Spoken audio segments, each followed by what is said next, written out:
I got familiar with Huawei back in, oh goodness, about 4 years, was it 5 years ago now? Whenever the Ascend Mate 7 came out. Now that didn't come out over here in Europe. I got that in Thailand and I loved that phone. That was my favorite phone ever. I think until now maybe, because I'm really, really, really enjoying using this phone. Which I definitely wasn't expecting when I started looking for a phone when I dropped my Huawei P30 Pro. So I had a bit of an issue with my Huawei P30 Pro. When I say a bit of an issue, I mean I dropped it and put a hole in the screen. And it was destroyed. It was pretty wrecked, barely usable. So I realized pretty quickly I'm going to have to get a phone, because on my Instagram channel and my YouTube, my phone spends all of its time underwater. I do an awful lot of underwater photography and videography for that. The Joy of Aquascape, and you can check that out if you're interested in fish keeping at all. But my phone spends so much time underwater, and that's why I got the P30 Pro. I had the P30, but I wanted IP68 rated. I was actually looking again at the P30 Pro because this kind of happened out of nowhere. Hadn't got the budget, and if you're looking at this, you're probably in the same position I was. My phone's after busting and I need to get something, but I wasn't planning on it, and I don't have the budget for a crazy expensive flagship phone. I really want one, but I definitely don't have the budget. So that had me looking across the internet, because I started checking out the P30 Pro, and I have to say I was pretty disappointed that the price hadn't dropped that much. It wasn't that much less than the P40, and like, I mean, if you're gonna get the P40, why not get the P40 Pro? Because like, that's got better cameras. But if you're gonna get the Pro, why not get the Pro Plus? And that's exactly what the companies are doing. Why not spend a little bit extra and get that better one? So they're just appealing to our consumer nature. And I was like, no, I don't have that money. I'm not willing to spend that now at the moment. I want to look at other options. So I went looking around at reviews of slightly older flagships, because there might be more value in that for me than trying to get one of the latest brand new phones. I want something IP68 rated ideally. And it was funny because an awful lot of the cheaper brands, the flagship killers, don't offer IP68 rating, which, like I said, is really important for me. I was just looking at different reviews, but the comparisons that were coming back repeatedly were against the Samsung Note 10 Plus. So I know that's a massively expensive phone. And I saw mixed reviews. I saw people like saying it was better. I saw people saying it was worse. And I always find pixel peeping reviews really interesting, because they are worth doing. They are worth looking at. And it's important to kind of compare images back and forth against each other. But for me, what the most important thing on the camera side of things is actually the functionality of it. Will it allow me to get shots that I want? So I was like, right. I saw reviews where it was like, oh, the images are noisier, it's not as good as at night in night mode. Then I saw reviews where people were saying it was better in night mode. So that says to me that they compare to each other, that they are on a comparative scale. If you've got half the people saying that it's not as good, and half the people saying that it is better, chances are it's probably somewhat equal. The shots that were taken have just suited one or other a little bit more or less. And look, there's night shots that I've taken on the Huawei P30 Pro that I wasn't happy with, and night shots that I was like, oh my God, that's amazing, that's mind-blowing, I can't believe I got this on a camera phone. One of the great things about it was the telescope lens on it, and the fact that it was optical, and how good the camera was at doing like 50 times zoom on things like the moon. Now, there's very few times I'm ever going to use features like that. I took a couple of shots of a full moon, a super moon or whatever on it, and it was kind of a bit of fun to be able to do it. But if I want to get great shots of the moon, and I'm serious about it, I'm really serious about it, I'm going to take out my SLR, and I'm going to take out a serious lens, and I'm going to do it that way. It's nice to be able to get it on your smartphone, but it's not a deal breaker. It's not what I have a smartphone for. I'm not saying if I can't get a great picture close up of the moon and see craters, I don't want this phone. For me, wide angle is more important actually, because I do a lot of kind of nature stuff, landscape stuff. These are the things that I enjoy doing on my phone. The other thing is macro photography. Really important to me that macro photography is available, and also manual focusing. full pro modes. That's really important to me, to be able to go through every aspect of what I want and go in and work with everything. And I thought it was really interesting then when I saw that on recent reviews, there was a software update 2.0 or 2.1, whatever it was, on the Samsung that re-enabled Pro video mode, which had been for some reason removed at some point by Samsung. So I thought, look, this looks really interesting. I'm going to check it out and see what they're going for now. And then I was shocked at the price they're still going for. Really expensive. Still like £900. Like over €1,000. And I was like, oh no, that's way out of my budget. But you know when something is still kind of, it's just sitting in the back of your head and you're like... So I kept an eye on Amazon, and I didn't have much time to wait because my phone was starting to get to the point where I was more glass in my fingers than in the screen, and it was just kind of non-functioning now, so I was having to use an external keyboard and stuff, really messy. So I thought I'm going to have to get something quickly. And I looked on Amazon and I found a second-hand one. It was a Note 10 Plus 4G, and it was going for about £569. And I thought, yeah, that's more like it. Like I said, it was the 4G version. And straight away I noticed the next day, when people must have been getting paid, all of the used versions were gone. So I'd say there was people disgusted they didn't get the one that I got. But there was a little surprise for me when it did arrive. I'm going to stick the unboxing in here really quickly and show you, because... oh yeah, I was pretty pleased with myself. Pretty pleased. Mm-hmm. Okay, that'll do for now. So what I'm going to do is I'm just going to flick this on and see how she looks. Ooh, hang on, 5G? Okay. I did not order a 5G phone. I ordered a 4G phone. So if this is 5G, my mind is going to be absolutely blown. Because the 5G variant was a much more expensive phone. Yeah. So yeah, 5G. I definitely wasn't expecting that. And I was like, nah, this is a gimmick. They're after renaming the phone or something. They didn't. I went in and I checked everything, and it's a 5G phone. So I went straight online, and that phone is going for like... well, I'll show you. A lot of money. Brand new in Ireland right now. So yeah, I was absolutely delighted with myself. So I went through the phone, checked it all out. Everything seemed to be good. And it had the S Pen with it in really good condition. Delighted. And the phone only had one or two little tiny micro scratches on it. Now, unboxing it and getting it sorted, it had clearly got a screen protector on it, front and back. There was a lot of residue on it. I was going to do like an unboxing video. And I realised I'm going to be a half an hour getting the residue off the screen. I was a while getting the residue off the screen. Couple of tiny blemishes on it, but I'll be honest with you, not a problem. Because I've put worse on a phone within the first week anyway over the years. And instantly, I have to say, I felt that the phone was really nice to use.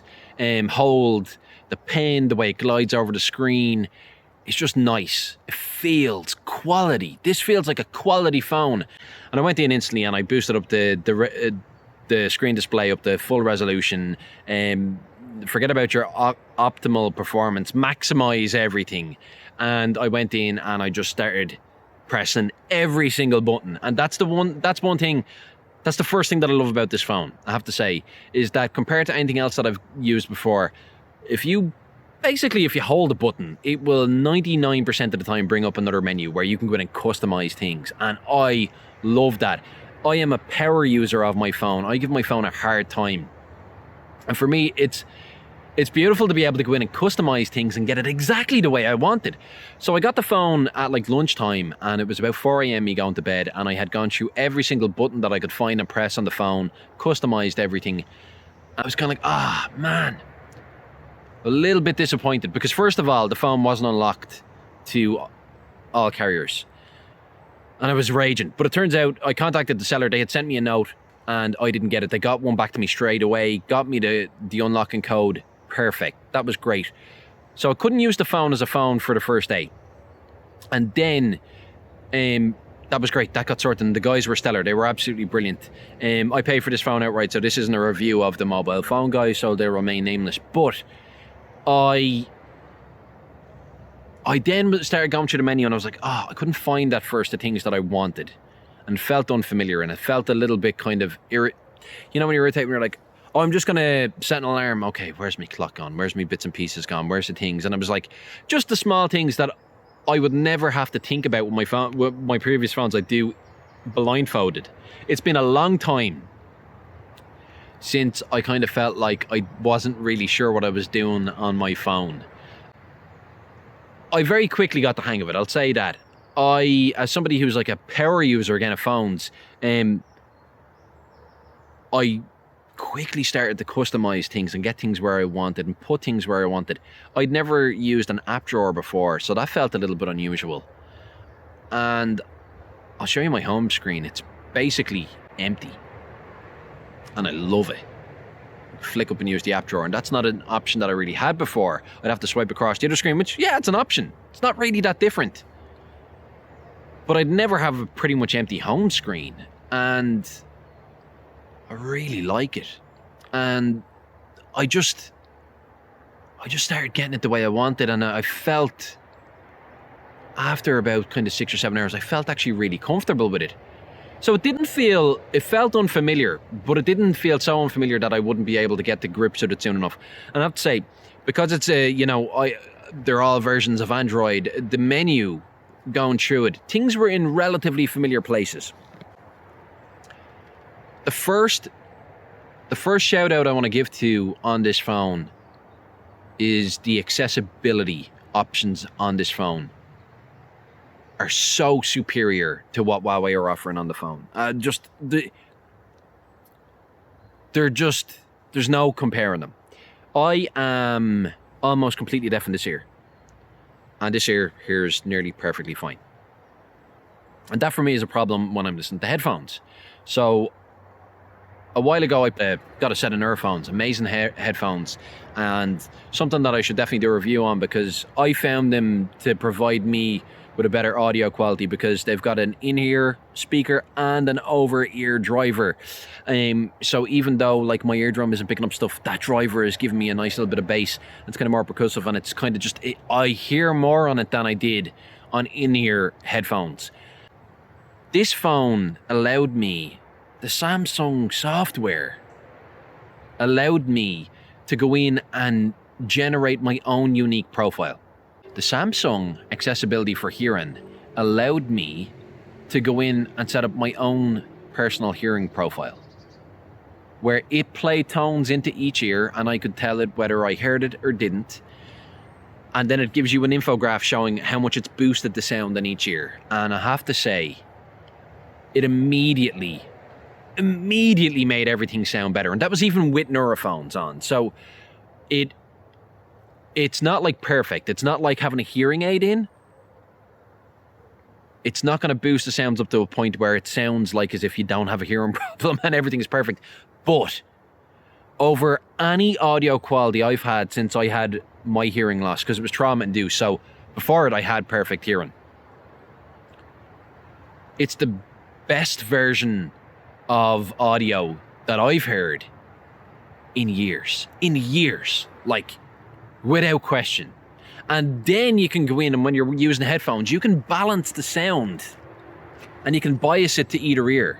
So I was able to bias it a little bit more towards my right ear, so I could turn up, because it was improving the sound, but it wasn't boosting it to a point where it was really audible. So I was able to move the sound from this ear across, and what it done was it reduced down the volume in this ear, so I could actually increase the volume a little bit on the overall headphones without blowing my good eardrum out of it.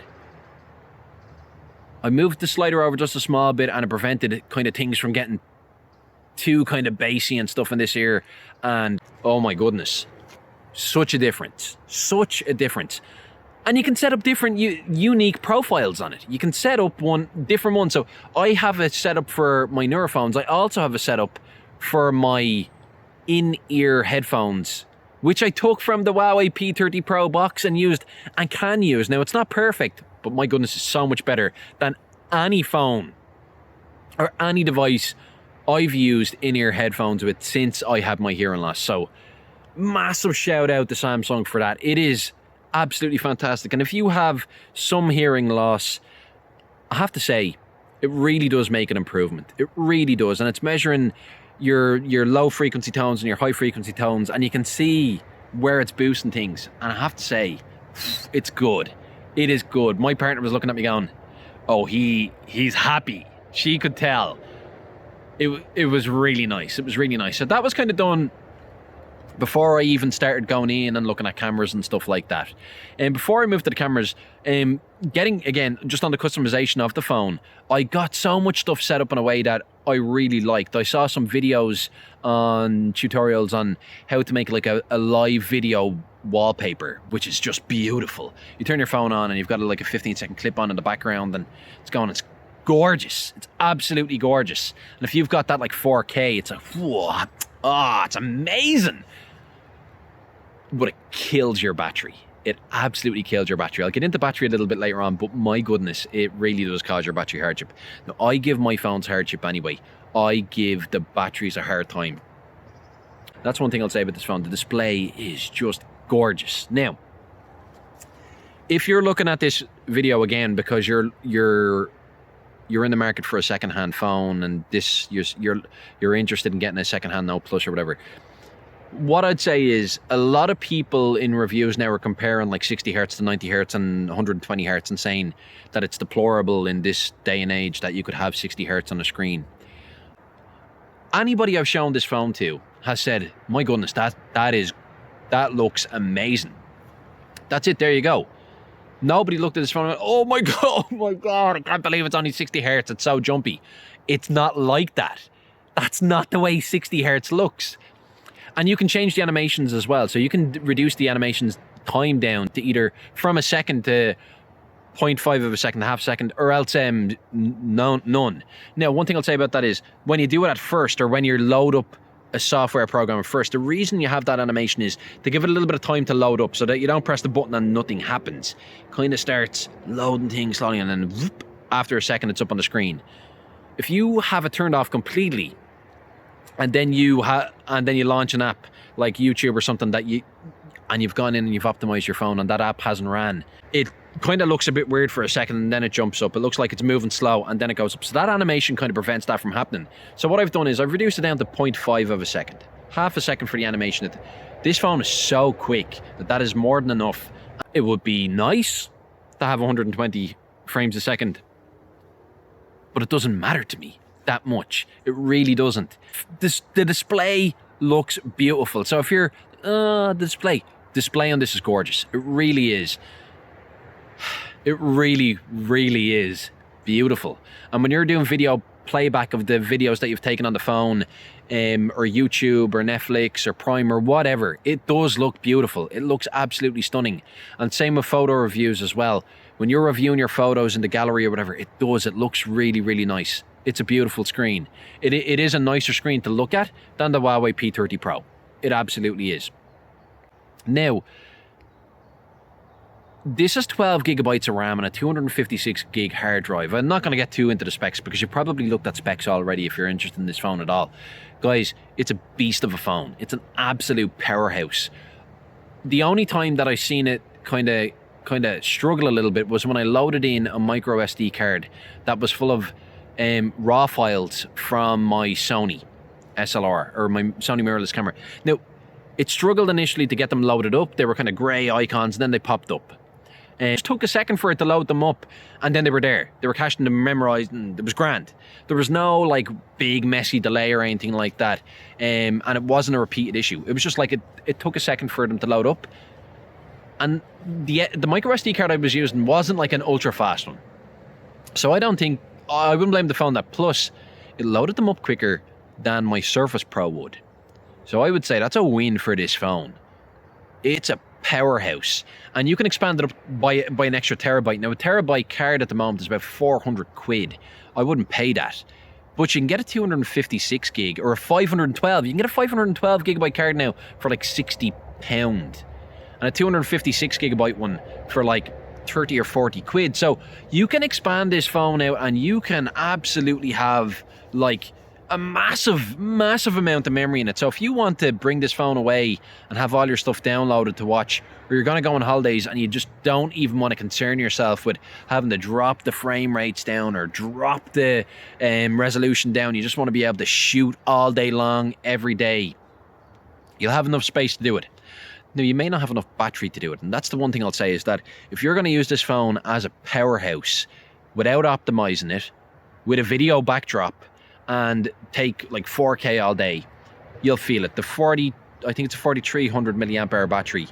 It's good, but the phone is asking a lot. Like, you're asking a lot of the battery when you've got the phone maxed out. I got rid of the live or the video wallpaper because it was just draining the phone. It was interesting. It was draining the phone even when the screen was turned off very quickly. Very, very quickly. So I said, no, I'm just going to get rid of that. I'm just going to put it back to a picture. And it's grand. If I want to at any point put on a video wallpaper, I can. It's nice to be able to do that. Like that, always on display, all these things. Guys, you can set a Bixby routine, something I'd never dealt with before. I'm very familiar with if this then that, but I'd never used Bixby. And when I realised how much kind of functionality... Now, I'm not going to say Bixby routines, you can do anything on your phone with them, because you can't. But you can set up really nice little routines that at the touch of a button you can set your phone, get your phone optimized, turn on and off pretty much anything. Pretty much anything. It's really nice to be able to say, right, I'm about to go into the car, so I'm going to press this button, and it will turn off Wi-Fi, turn on Bluetooth, open up a Spotify playlist, reduce the brightness down to about 20%, and, you know, whatever else it is that you want to do. Like, you can decide, I'm going to turn off NFC, and I'm going to turn off this and turn off that. And you can, it's good because you can actually set it up. Like, I've seen a lot of people set up Bixby routines, but I've set it up so that it will turn off a lot of extra things just in case they're on. Just in case. You can do that. It's brilliant. It's really good. So, Bixby, a nice little feature on the phone. It's really nice to have an if this then that. It's basic. It's like doing some basic programming essentially on your phone to say, right, I'm going to press this button, or when this happens, or when I go to this location, we'll do this. Really nice little feature. One of my other kind of favorite things is Samsung DeX. I didn't realize I was going to enjoy it so much. I had a feeling that it would be something that I would take advantage of. But what I've been doing is I've actually been hooking up the phone to the Surface Pro. I downloaded the DeX app onto Surface Pro, and it works pretty seamlessly, I have to say. It's fantastic. All of the phone apps are working on it fine. It's great because, like, dragging and dropping stuff, really, really nice. It's really usable. Is it the perfect interface? No, it's not as good as Windows. It's similar to Chrome. It's a Chromebook. But it's really good. And it's like, again, it's 12 gigs inside this phone. So it's not struggling with anything you're asking it to do. And you can run apps full screen that like, if they're a little bit kind of more difficult to see or run on the phone. Like, it's a big screen, but there's some apps that it's just nice to have them bigger. It's great. I have to say, I am enjoying that feature, and I found I've been hooking the phone up to DeX, kind of just in case, and having it on my on the table, rather than just leaving the phone on the table. I've just got it hooked up to DeX. Really nice little feature. The next feature that I love is this. Oh my goodness. This pen is just, whoa, dropped. It's amazing. It really is. I have to say, it's really nice to use. I'm really familiar with using pens because I've always used Wacom tablets, and I've got the Surface Pro. I do all my editing with a pen. So if I have to use a mouse, or if I have to use anything like that, it just feels like stepping back in time. That disconnect is just, for me, really, it just doesn't feel nice. This feels nice. This feels like it's super light. It's quite small, but it fits really nicely into your hand. Honestly, if I could put the button down a tiny bit, I would. But look, that's just me being super fussy. Where it is fine. See, my hands are big. So, That's just me, I'd say. Because the thing is, if I'm holding it here, it kind of, and I'm pressing the button, kind of sits right here. I'd love to have it just like that. That would be nice. But look, that's just being super fussy. And I'm not really that fussy. This is nice. You can use this underwater, which is mind-blowing. It's waterproof. That I'm going to get into the cameras, actually. You can do loads of different things with the S Pen. I haven't really mastered the whole zooming in thing by twisting it. That may be because this is secondhand. That may be because I'm just not familiar with it and I'm kind of making a mess of it with my big ugly hands. Could be that. It really could. But in general, I have to say, it's really nice. I do a lot of underwater photography and stuff. Again, that's why IP68 rating was really important to me. And you can use this with the camera while it's underwater. Now, not completely submerged, because Bluetooth will just, it won't penetrate the water. But I wouldn't generally shoot with the whole phone submerged. Anyway, I usually only kind of put the top half down. But even underwater, I can touch the screen and live track on stuff. Yeah, I'll talk about that. I'm going to show you that in a moment. It's fantastic. But generally, the S Pen is really, really nice to use. I know a lot of Note users like use their phone, but they don't use the S Pen. I think for anybody who's familiar using a pen, whether it be with like a Wacom or any of their computers or anything like that, or somebody who frequently draws, anybody who's into art, feels nice. You get used to how light it is very, very quickly. Feels nice, and it is really, really good. Now, it has like the 4,000 plus levels of pressure. I wouldn't say it feels like the same 4,000 plus levels of pressure that your Wacom has or your Surface Pro has or any of your Surface devices have. I wouldn't say it feels like that level. It doesn't. It's not. It's not as kind of refined maybe as that when it comes to the pressure scale. But that said, there are apps that it has tilt, which is fantastic, and it does definitely have pressure sensitivity on it. It feels lovely. I'm not going to complain about this at all. This is really, really nice. It's beautiful. Being able to just take it out, start writing a note, which also works underwater. Ridiculous. It's so good. I love. Yeah, like they've just done something really good with it. And I know people will say, "Oh, there isn't that much difference between this and the last one." Guys, this is blowing out everything that anybody else is doing out of the water. It's really nice. It goes beyond. It really does go beyond like kind of a nice to have kind of gimmick. This is super functional. I have this kind of maps that if I do a long press of the button, it will go to my Spotify, no matter what's open. And when I press the button, then I can play my song. But the great thing about it is, once it opens Spotify, I can just press the button and start waving it, and it will skip through tracks as well. And that for me is really useful if I'm just the way I can have my phone when I'm at home and stuff like that. So you may have noticed, this is something that I really didn't think I'd use at all. I thought this is going to be a super gimmick. It's not perfect, but genuinely it's not bad. Live focus. I'm using the front-facing camera right now. You may have noticed a couple of times, like the edges kind of getting a little bit soft and stuff like that. I've got on the lowest mode, like the lowest setting that you can put on it, because I find if you go beyond that lowest setting, it just starts to look ridiculous. Now that said, if you were somewhere and you needed to get something, and there was something in the background that you did not want anybody to see, you can do that, which is nice. It's nice to have that. You don't have that on most phones. So you can get rid of the background pretty much completely from behind you. Now, it looks atrocious, but you can do it if you need to, which is nice. You may need to sometime, and you have that option, so why not? I'm sure it's going to get better over time. The front-facing camera is only using software anyway. Doesn't have a time-of-flight sensor. The rear-facing camera does, so it's better. It is better. I've used that with the dog, and I've used it in various scenarios, and it's like, it looks nice. Again, I tend to use the lower settings, but because it's got a time-of-flight sensor, you can use it on the higher settings, and it does actually look fine in some cases, not all cases, but some cases. But like that again, being able to separate your subject off the background, that was reserved for only the most expensive wide aperture lenses. We can do it on our smartphones now. Is it perfect all the time? No, it's not. Are we asking a lot of software and little tiny cameras to do? Yeah, absolutely. Is it getting better all the time? Definitely. In the last couple, like, it's only recent technology and it's doing a really good job. Trying to tell a piece of software what everything in the world is and how to differentiate it from each other.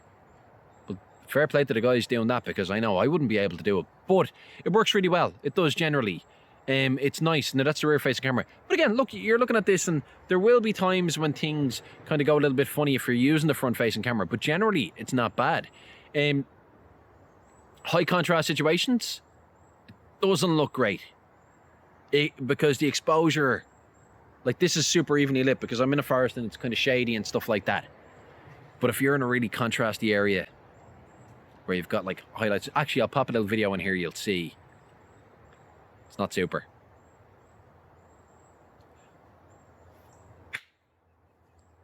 So yeah, so you can see moving around, it does change the exposure and stuff like that a little bit. But look, you're giving HDR a hard time, you're giving the software a hard time, you know? But it's grand. Again, if you don't want the background in, you have the option, which is really, really nice. So live focus actually does work quite well. The next thing that I have to say I'm absolutely loving on this phone is super slow-mo and slow motion. It's fantastic. It's much better than the P30 Pro. I have to say, the stuff is much more usable. You can get super long videos which look really nice. You can drop the slow motion aspects in and out, and it's nice. But the super slow-mo, like the super slow-mo, is better than the P30 Pro. It just is. And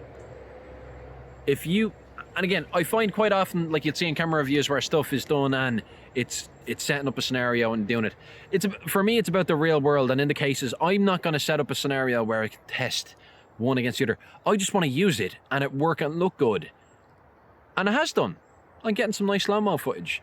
And again, I'm getting this stuff underwater, which it was far too dark for the P30 Pro. And that's the one thing. The sensor on this, it does capture it better. It's letting more light in, and it's doing a better job of picking things up.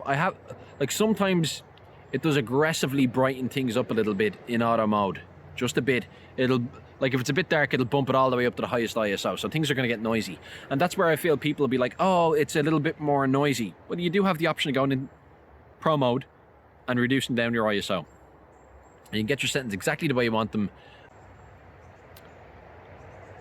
It's really, it's really nice to have good slow-mo footage. And again, I can tap underwater on what I want to focus on with the pen. It will focus on that, and I can get my slow-motion footage. I could not do that on the P30 Pro. As soon as I put the P30 Pro into the water, did what it wanted as far as focus was concerned. I couldn't get it to focus on anything because the screen essentially turns off. You can't touch the screen when it goes underwater, which is why your fingerprint unlock won't work underwater. So if you're going to use this phone snorkeling and you're not using a case on it, well, always just make sure that you rinse it off with fresh water afterwards. And I'm not saying, guys, go out and stick your phone under the water. That's your own business. If you want to do that, that's up to you. I just happen to do it all the time, and it works for me. But if you're going to bring your phone into salt water, you need to rinse it out in super 30 with fresh water afterwards. But if you're underwater and you're going to be snorkeling, or you're bringing this into a pool, if you've got water on the screen, the water is like a fingerprint touch, and it interferes with the phone's ability for you to kind of do everything on the screen. Pen will work perfectly fine, but face unlock will work underwater as long as it's not too deep and you haven't got mad kind of reflections and stuff going on. So even if I have the phone under the water and the phone locks, because that's one thing, like all phones, it will react to being underwater sometimes. So sometimes the screen will flip and it will start facing me instead of the fish. Sometimes it will jump out of the camera. It'll stop and jump out of the camera. It'll be like I press the back button or the home button, or it will turn the phone off. If you want to go back in without taking the phone out of the water, you actually can do a face unlock as long as it can see it. Amazing. So there's some really nice touches and features that I didn't have on the P30 Pro. It just makes it a bit more usable for me, so it makes me happy. And I suppose in in kind of summary, I feel really happy. I didn't think I would. I didn't think moving over to Samsung that I was going to be able to say at the end of it, geez, I absolutely love using this phone. But I do. I've customized it. I'm getting more out of it for my hearing. I'm getting as much, if I'm actually getting more out of it for the videos and for the cameras. And yeah, there's certain parts of the P30 Pro's camera system that work a little bit better. I can still get everything I need on this phone. I'm sure that software updates will be done at certain points that will improve certain aspects. They always do.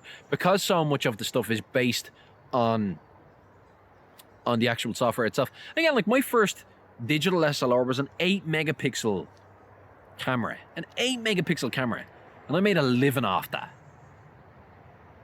So, like, you don't need all the megapixels in the world. Now, at the time, nobody was used to megapixels. They weren't as good quality as like, a film camera. They weren't. They were getting there. And there were certain times when I compared. But low life, forget about it. You know? You don't always need massive megapixel counts. Good quality sensors, but increasingly, it's down to software.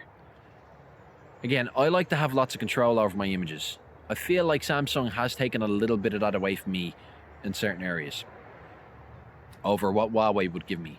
But in certain areas, it's given me loads back as well. So I'd say it kind of evens out. But I just feel like, especially because I have this, and this is essentially like a remote, which works underwater. And you can draw and write notes and make notes underwater. It's crazy. I feel that I'm getting a lot out of it. I'm really enjoying it. I'm able to get tons of stuff from my social media. It works.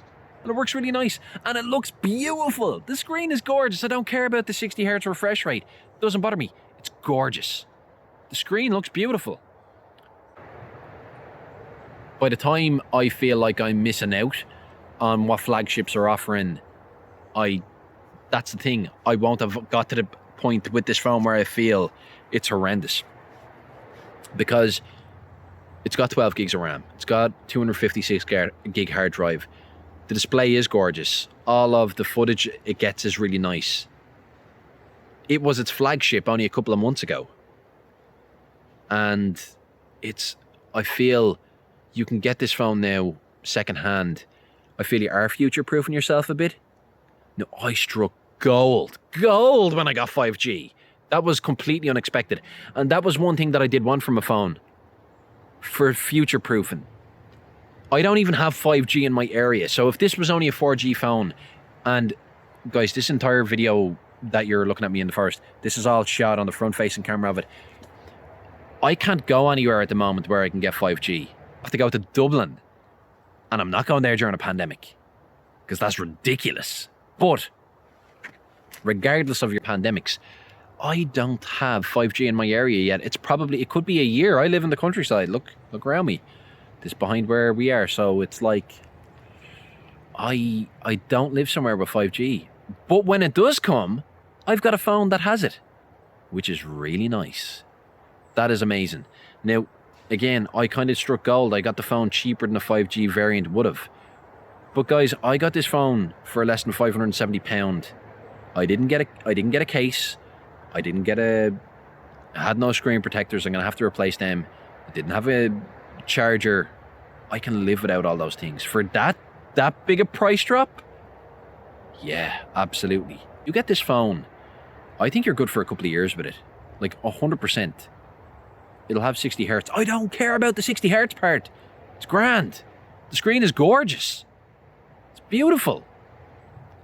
I really like it. And I really genuinely don't think, if you're like me, you want to get a phone, but you don't want to spend $1,200 or $1,500 or crazy money. This is a great phone. It genuinely is. It's really powerful. You can burst through things and you can do all your editing on it. You can hook it up to a computer screen or a regular screen and you can do presentations or you can do your work on it. I have a little Bluetooth keyboard that I've had years, hooked up to it straight away. I literally turn it on and instantly start typing and the phone is picking it up straight away. It's super quick with all that stuff. It's a very fast phone. It's got 12 gigs of RAM. It does all the has bells and whistles like phones generally don't have, unless you're willing to spend an absolute fortune. But it has come down in price. So I think, yeah, it is. It's a phone worth getting. Middle of 2020, definitely. And I feel like it's going to do me for a long time. I thought I was getting a phone to do me for, you know, maybe a couple of months, maybe around Christmas I'll get something. I don't think so. I think I've got a phone that'll do me for a while. I don't feel like I'm going to need a new phone anytime soon with this one. I feel like I've got the powerhouse with this phone that I was looking for, something that I could put under pressure. Now, is the battery amazing? No, it's not. It's not amazing.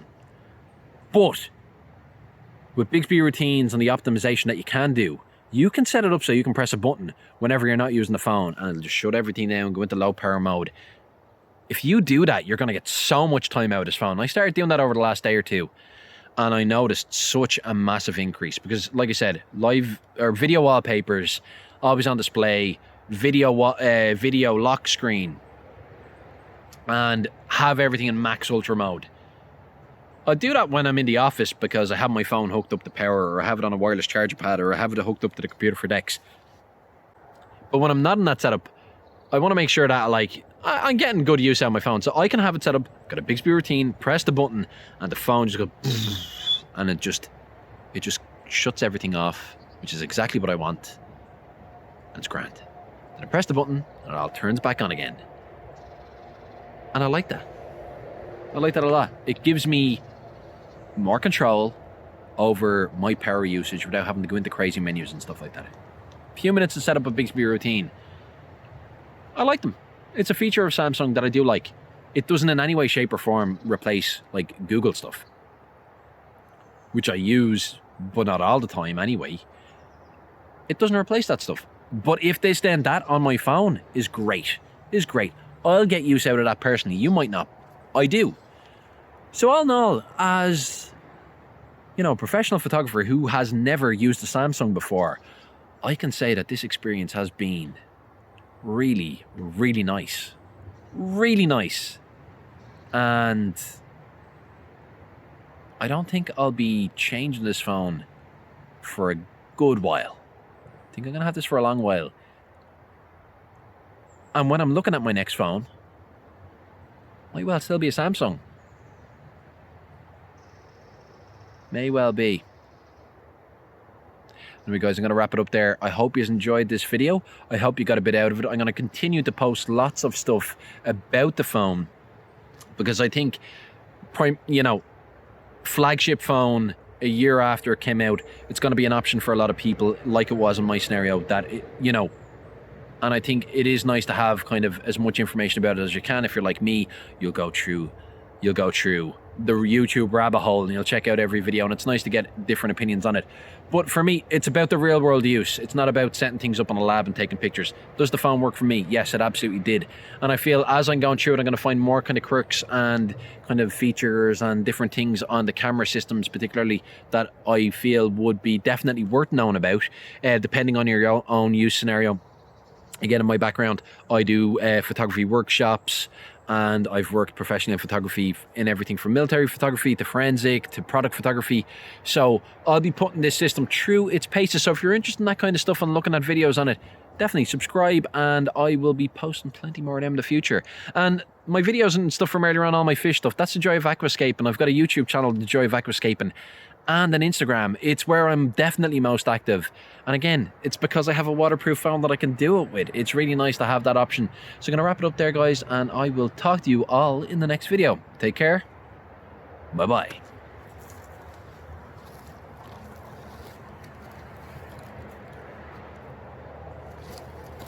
Should we just press this button?